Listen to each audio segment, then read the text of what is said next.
मैं समय हूं। नमस्कार, मैं हूं श्याम कुमार। आप देख रहे हैं NCTV यानी न्याय चैनल। आज हम बात करने जा रहे हैं जिस पर पूरे देश में एक हाहाकार मचा हुआ है, पंजाब को लेकर।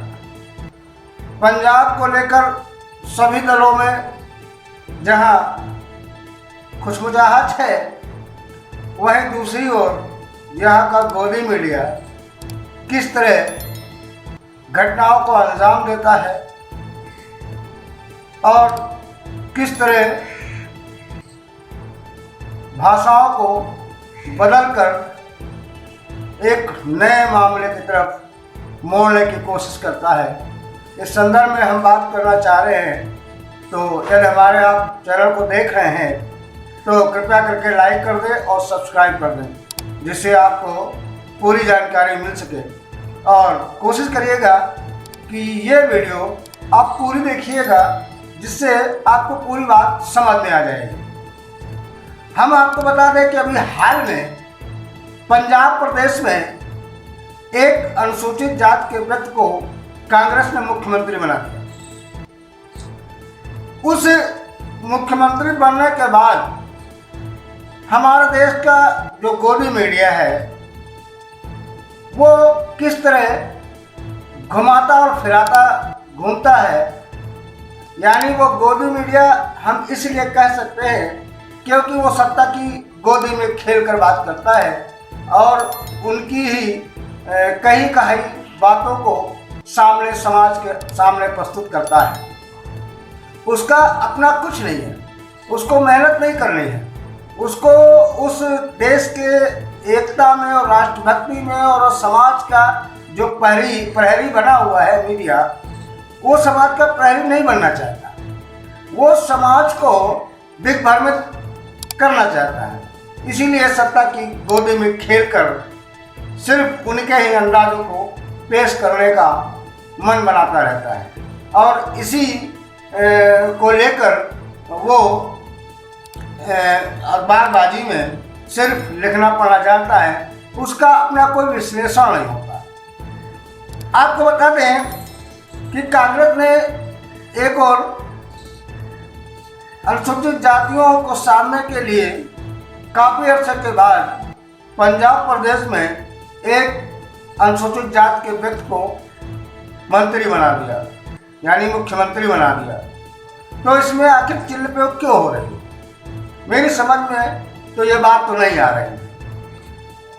हम क्या करते हैं, यानी गोदी मीडिया क्या करती है, हर व्यक्ति जो योग्य होता है, जो ऑलरेडी जहां उसको जाना चाहिए, अगर वहां पहुंच जाता है धोखे से भी या किसी समीकरण के तहत, तो उसको वो मानसिकता उसकी इतनी खराब हो चुकी है, उसकी मानसिकता इतनी गिर गई है कि उसकी अन्य लोगों की मानसिकता को भी गिराने की कोशिश करता है।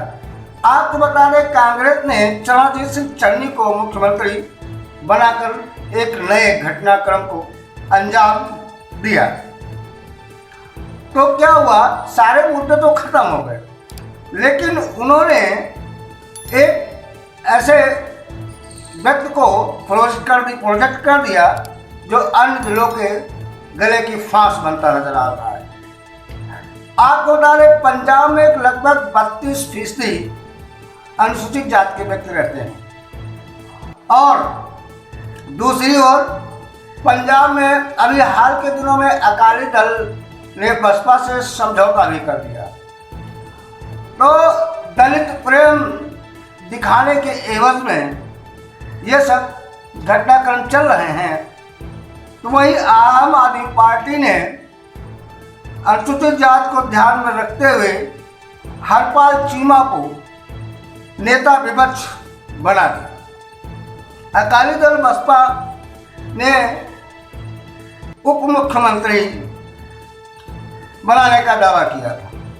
कांग्रेस ने इस कदम के बाद पंजाब में दूसरे दलों पर रणनीति बनाने का दबाव बढ़ गया और पार्टी ने अचानक निर्णय ले लिया और सभी गच्चे में हो गए। पंजाब के साथ यूपी और उत्तराखंड में चुनाव है। इन राज्यों में चुनाव मतदाता प्रभावशाली भूमिका में है। ऐसे में पार्टी चुनाव में दलित मुस्लिम सवर्ण को जोड़ने में कामयाब रहती है तो उसके लिए ये संजीवनी भी साबित हो सकती है। तो हम बात ये कर रहे थे चरणजीत सिंह चन्नी के बारे में।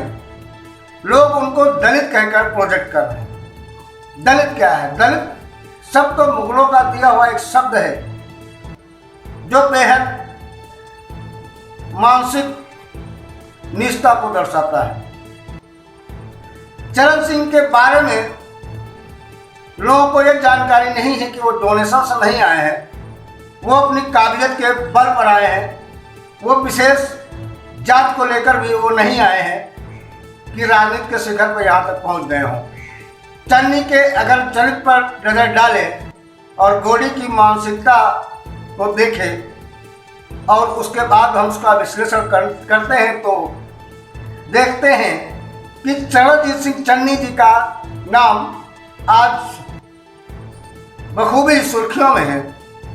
मीडिया केवल इस बात पर जोर दे रहा है कि चन्नी पंजाब का पहला दलित मुख्यमंत्री। क्यों भाई? इसके पहले कोई दलित मुख्यमंत्री नहीं बने। आप बिहार देख सकते हैं, सुशील कुमार शिंदे को देख सकते हैं। उसके अलावा आप इस बार पंजाब में घटनाक्रम चेंज हुआ और अंतोगत्ता मुख्यमंत्री चन्नी साहब बन गए। तो इसके अलावा मीडिया की नज़र में इस व्यक्ति में कोई भी गुण नज़र नहीं आता है। उसको सिर्फ एक गुण आता है कि दलित। तो आखिर ये मीडिया बताना क्या चाहता है? तो आइए हम जानते हैं चन्नी के बारे में। हम सोच करने के बाद और लोगों की जानकारी के साथ जो बात सामने आई वो हम आपको बताने जा रहे हैं। तो आपको बताते गुरचरण सिंह चन्नी बदलते घटनाक्रम के तहत पंजाब के मुख्यमंत्री बने, जो कोई साधारण और बहुत ही निर्धन वर्ग के घराने से आते हैं और पंजाब सिख के रंगदसिया अनुसूचित जात से ताल्लुक रखते हैं, जो काशीराम की बिरादरी से भी आते हैं। तो गोडी मीडिया ऐसा उसमें क्या देख रहा है जो हीन भावना से उसको सुर्खियों में खींचने की कोशिश कर रहा है। अगर उनके राजनीतिक सफर को देखा जाए और उस पर नज़र डाली जाए तो आपको बता दें कि चन्नी डीएवी कॉलेज के छात्र संघ के अध्यक्ष भी रहे हैं। ये उनका छात्र जीवन रहा है और छात्र जीवन से ही वो राजनीति करते आ रहे हैं। वो अच्छे बास्केटबॉल खिलाड़ी भी रहे हैं और इधर इंटर यूनिवर्सिटी टूर्नामेंट में वो 3 बार गोल्ड मेडल भी जीत चुके हैं। तो इस प्रकार हम कह सकते हैं कि पंजाब में जो मुख्यमंत्री का पद उन्हें काफ़ी लंबे संघर्षों के बाद मिला और वो बधाई के पात्र हैं। तो हम आज यहीं तक विदा लेते हैं और फिर मिलते हैं एक नए एपिसोड में। तब तक देखते रहिए। जय भारत, नमस्कार, धन्यवाद।